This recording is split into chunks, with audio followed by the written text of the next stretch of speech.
வணக்கம். ஆகாஷவாணி மாநில செய்திகள் வாசிப்பவர் ஷர்மிளா ரோஷன். தலைப்புச் செய்திகள். ஆர்க்டிக் பகுதியின் வளர்ச்சி நம் நாட்டின் மேம்பாட்டிற்கு இன்றியமையாதது என்று மத்திய வெளியுறவுத்துறை அமைச்சர் டாக்டர் எஸ். ஜெய்சங்கர் கூறியுள்ளார்.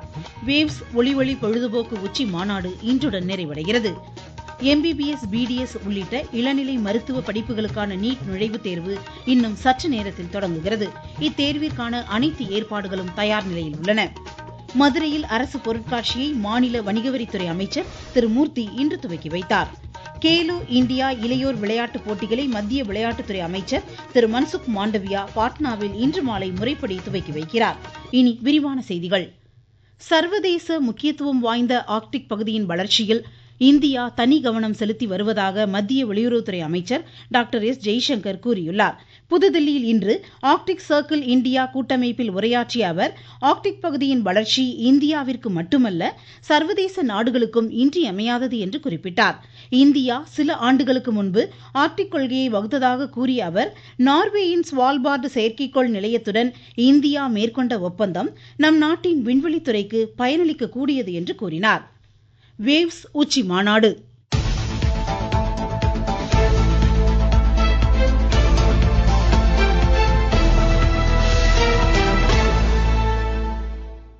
மும்பையில் நடைபெறும் வேவ்ஸ் ஒளிவழி பொழுதுபோக்கு உச்சி மாநாடு இன்றுடன் நிறைவடைகிறது. 4ஆம் நாளான இன்று திரைப்பட தயாரிப்பு மற்றும் கலாச்சாரம் குறித்த சிறப்பு நிகழ்வுகள் இடம்பெறவுள்ளன. 15 ஸ்டார்ட் அப் நிறுவனங்களுக்கு நிதி திரட்ட இம்மாநாடு வகை செய்வதாகவும் 1000த்திற்கும் மேற்பட்ட ஸ்டார்ட் அப் நிறுவனங்கள் இம்மாநாட்டில் விண்ணப்பங்களை சமர்ப்பித்துள்ளதாகவும் தெரிவிக்கப்பட்டுள்ளது. கடந்த வியாழக்கிழமை பிரதமர் திரு நரேந்திர மோடி தொடங்கி வைத்த இம்மாநாட்டில் திரைப்படம், இசை, அனிமேஷன் துறைகளில் 800 கோடி ரூபாய்க்கும் மேல் வணிக பரிவர்த்தனை நடைபெற்றது. வளர்ந்து வரும் படைப்பாளர்களுக்கு அவர்களின் படைப்புகளை காட்சிப்படுத்துவதற்கு வேவ்ஸ் உச்சி மாநாடு வகை செய்தது குறிப்பிடத்தக்கது. இம்மாநாட்டில் 90 நாடுகளைச் சேர்ந்த 10,000த்திற்கும் மேற்பட்ட பிரதிநிதிகள், ஆயிரக்கணக்கான கலை மற்றும் ஊடகத்துறையினரும் 650 நிறுவனங்களும் பங்கேற்றன. இம்மாநாட்டில் 42 முழுமையான அமர்வுகளும் இடம்பெற்றன.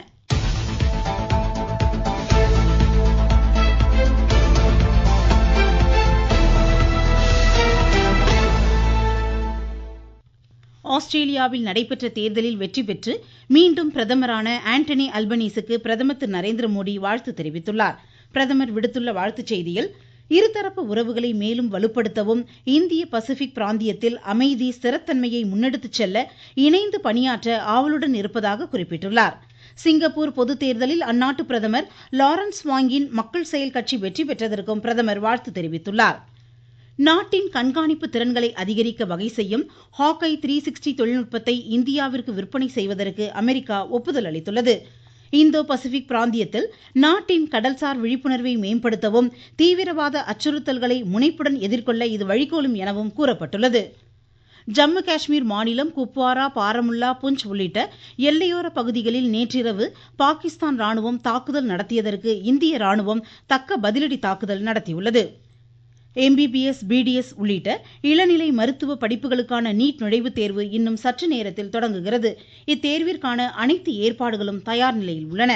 நாடு முழுவதும் 5000த்திற்கும் மேற்பட்ட மையங்களிலும், வெளிநாடுகளில் 13 நகரங்களிலும் 22,70,000 பேர் இத்தேர்வை எழுதுகின்றனர். தமிழகத்தில் 1.5 லட்சம் மாணாக்கர் இத்தேர்வை எழுத உள்ளனர். தமிழ், ஆங்கிலம், ஹிந்தி உட்பட 13 மொழிகளில் இத்தேர்வு நடைபெறுகிறது. நீங்கள் கேட்டுக்கொண்டிருப்பது ஆகாஷவாணியின் மாநில செய்தி அறிக்கை. மதுரை சித்திரை திருவிழாவை முன்னிட்டு தமுக்கம் மைதானத்தில் அரசு பொருட்காட்சியை மாநில வணிகவரி மற்றும் பத்திரப்பதிவுத்துறை அமைச்சர் திரு மூர்த்தி இன்று துவக்கி வைத்தார்.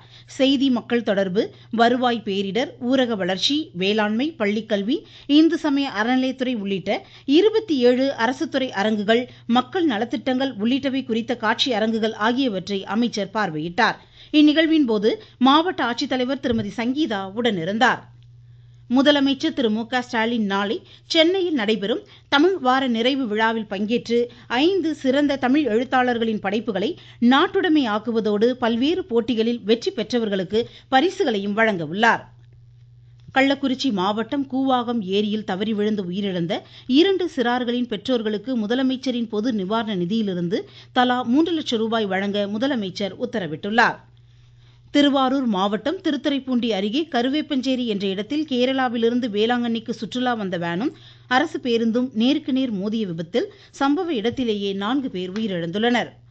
நீலகிரி மாவட்டத்தில் கோடை சீசன் துவங்கியுள்ளதை அடுத்து சுற்றுலா பயணிகளின் வருகை அதிகரித்து இருப்பதால் போக்குவரத்தில் மாற்றம் செய்யப்பட்டுள்ளதாக மாவட்ட காவல்துறை கண்காணிப்பாளர் நிஷா கூறியிருக்கிறார். இதுகுறித்து எமது செய்தியாளர்.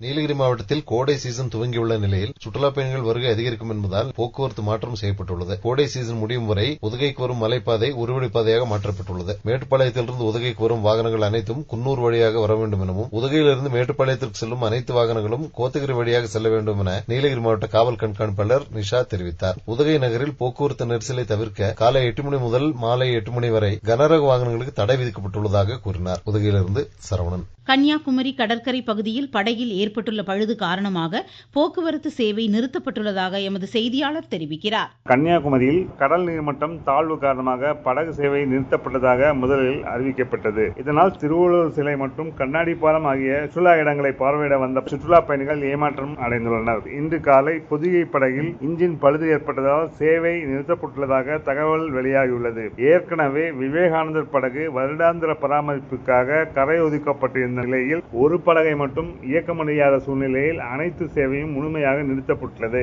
கன்னியாகுமரியிலிருந்து குமரன், விவேகானந்த்.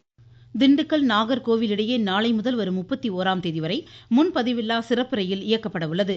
புதன் மற்றும் வியாழக்கிழமை நீங்களாக ஏனைய நாட்களில் இயக்கப்படும் இந்த ரயில் திண்டுக்கல்லிலிருந்து பிற்பகல் 3:45க்கு புறப்பட்டு இரவு 9:05க்கு நாகர்கோவில் சென்றடையும்.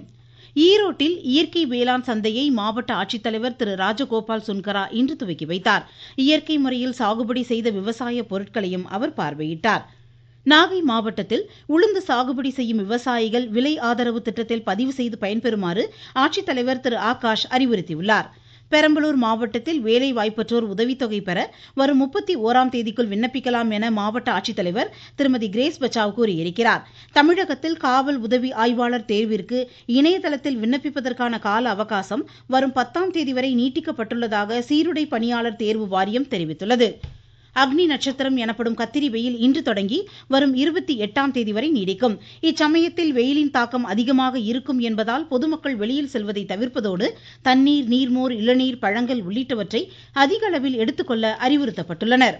நெல்லை மாவட்டம் பாபநாசம் அருள்மிகு பாபநாச சுவாமி திருக்கோவிலின் கும்பாபிஷேகம் இன்று வெகு விமரிசையாக நடைபெற்றதாக எமது செய்தியாளர் தெரிவிக்கிறார். நெல்லை மாவட்டம் பொதிகமலை அடிவாரத்தில் பாபநாசத்தில் அருள் தரும் உலகம்மை சமேத அருள்மிகு பாபநாச சுவாமி திருக்கோவிலில் தற்போது திருப்பணிகள் முடிந்துள்ள நிலையில் கடந்த 27ஆம் தேதி அதிகாலை யாகசால பூஜைகள் தொடங்கி நடந்து வந்தது. இந்நிலையில் இன்று அதிகாலை யாகசாலையில் வைக்கப்பட்ட புனித நீர் எடுத்து வரப்பட்டு அனைத்து கோபுர விமானங்களுக்கும் அபிஷேகம் செய்யப்பட்டு கும்பாபிஷேக விழா வெகு விமரிசையாக நடைபெற்றது. நெல்லை மாவட்டம் பாபநாசத்திலிருந்து திருமலைக்குமார்.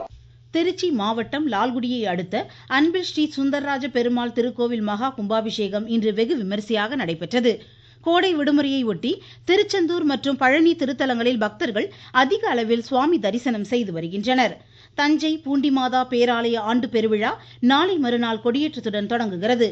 முக்கிய நிகழ்வான ஆடம்பர தேர்பவனி வரும் 14ஆம் தேதி நடைபெறவுள்ளது. மேட்டூர் அணையின் நீர்மட்டம் இன்று 108.12 அடியாக உள்ளது.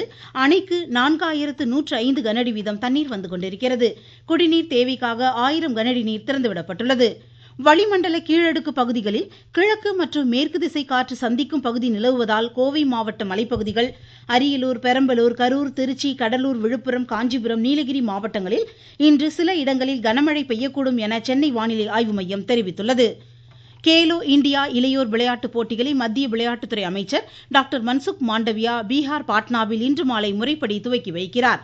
பாட்னா, ராஜ்கிர், கயா, பஹல்பூர், பெகுசராய் ஆகிய 5 இடங்களில் இப்போட்டிகள் நடைபெறுகின்றன. மேட்ரிட் ஓபன் மகளிர் டென்னிஸ் சாம்பியன் பட்டத்தை பெலாரஸின் சபலன்கா வென்றுள்ளார். ஐபிஎல் 2020 கிரிக்கெட் போட்டியில் கொல்கத்தாவில் இன்று பிற்பகல் 3:30 மணிக்கு கொல்கத்தா நைட் ரைடர்ஸ் ராஜஸ்தான் ராயல்ஸை எதிர்கொள்கிறது.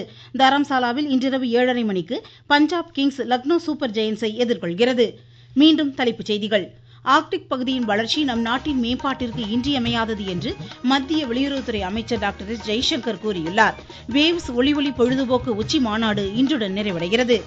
MBBS, BDS உள்ளிட்ட இளநிலை மருத்துவ படிப்புகளுக்கான நீட் நுழைவுத் தேர்வு இன்னும் சற்று நேரத்தில் தொடங்குகிறது. இத்தேர்விற்கான அனைத்து ஏற்பாடுகளும் தயார் நிலையில் உள்ளன. மதுரையில் அரசு பொருட்காட்சியை மாநில வணிகவரித்துறை அமைச்சர் திரு மூர்த்தி இன்று துவக்கி வைத்தார். கேலோ இந்தியா இளையோர் விளையாட்டுப் போட்டிகளை மத்திய விளையாட்டுத்துறை அமைச்சர் திரு மன்சுக் மாண்டவியா பாட்னாவில் இன்று மாலை முறைப்படி துவக்கி வைக்கிறார். இத்துடன் இந்த செய்தியறிக்கை முடிவடைந்தது.